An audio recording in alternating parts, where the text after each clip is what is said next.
Salam Rahayu buat semuanya. Masih dengan Kang Tro.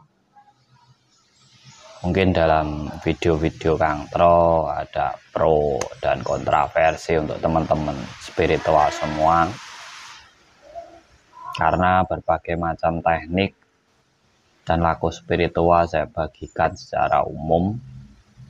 Tujuan saya hanya satu, agar semua orang bisa melakukan. Tujuan saya hanya berbagi keilmuan.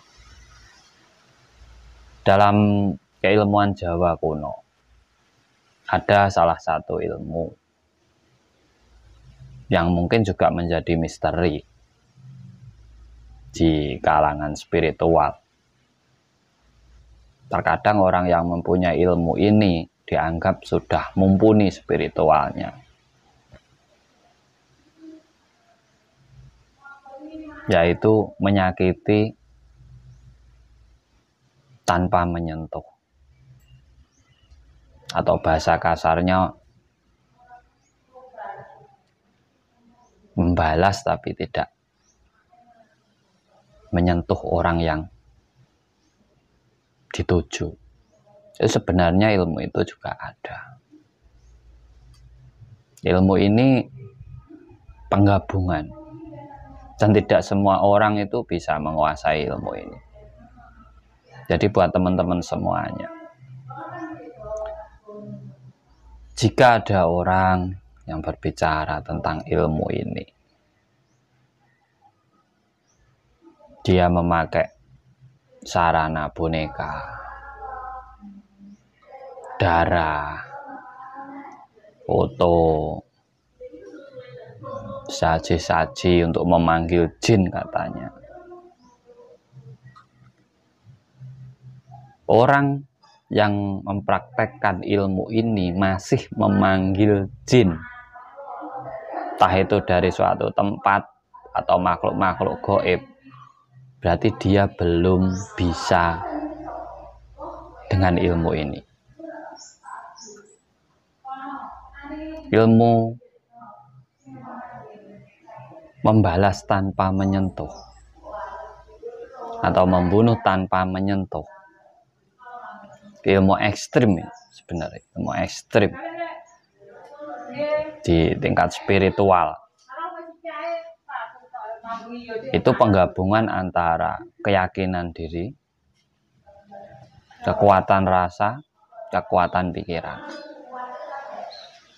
Pikiran ini dijadikan titik fokusnya kepada target. Orang-orang yang bisa melakukan ilmu ini adalah orang-orang yang sudah menguasai dirinya. Menguasai dirinya, menguasai rasanya. Karena orang ini tidak akan pernah memanggil jin dari luar. Makhluk-makhluk gaib itu tidak penting orang-orang. Terus jin yang dimaksud, yang dipanggil itu jin dari mana? Jin yang ada dalam dirinya sendiri. Di saat orang sudah mampu mengucapkan, kamu ya saya ya kamu, kita adalah alam. Orang ini mampu melakukan ilmu. Karena orang-orang ini sudah mempunyai kesadaran diri yang luar biasa. Sudah menguasai rasa yang ada dalam dirinya. Sudah menguasai dirinya sendiri. Sudah mengenal dengan gustinya.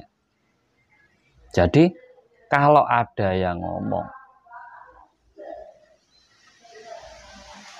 itu ilmu hitam, mungkin yang ngomong itu tidak mampu dan tidak tahu, ataupun tidak mau tahu. Jadi sebelum kita mengklaim sesuatu, itu harus kita pahami dulu konsepnya seperti apa. Ilmu santet itu tidak ada yang menggunakan bangsa lelembut, itu tidak ada. Karena santet itu terdiri dari 3. Santet sugesti melalui media hewan dan racun. Yang bahaya yang racun ini. Kalau sugesti ini menggunakan diri sendiri. Jadi untuk menyakiti orang lain, dia cukup meresapi dirinya sendiri. Menggunakan amarahnya. Kuncinya itu di amarahnya. Makanya orang-orang yang teraniaya, orang-orang yang jenengan sakiti, orang-orang yang jenengan hina, jenengan rendahkan, hati-hati sampean dengan orang-orang itu. Itu tidak perlu orang sekti. Di saat dia mampu menggunakan amarahnya, walaupun di batin, akan terjadi pada diri jenengan. Makanya hati-hati dengan tingkah laku jenengan. Adab jenengan itu hati-hati. Mau siapapun jenengan, di saat sampean menyakiti orang lain, di saat sampean merendahkan orang lain, di saat sampean mampu masih menghina orang lain, hati-hati. Ilmu itu benar-benar ada, bukan main-main. Bukan sekedar membuang bunga di rumah orang, bukan sekedar membuang syarat di ini. Itu hanya sugesti. Tidak ada apa-apanya. Cuma itu sering digunakan.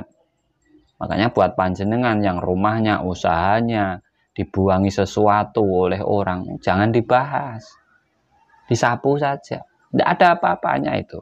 Nggak ada jinnya, nggak ada energinya, nggak ada apanya, nggak ada. Itu hanya untuk mempengaruhi pikiran jenengan, mempengaruhi rasa jenengan. Tetapi orang-orang yang hanya diam memendam amarahnya, hati-hati dengan orang itu. Karena sebenarnya ilmu menyakiti tanpa menyentuh itu bisa dilakukan siapapun. Tidak harus orang sakti, bisa dilakukan siapapun. Makanya jenengan jangan heran kalau jenengan lagi disakiti, sampean membatin sesuatu atau mengucapkan sesuatu dan itu terjadi. Jangan heran.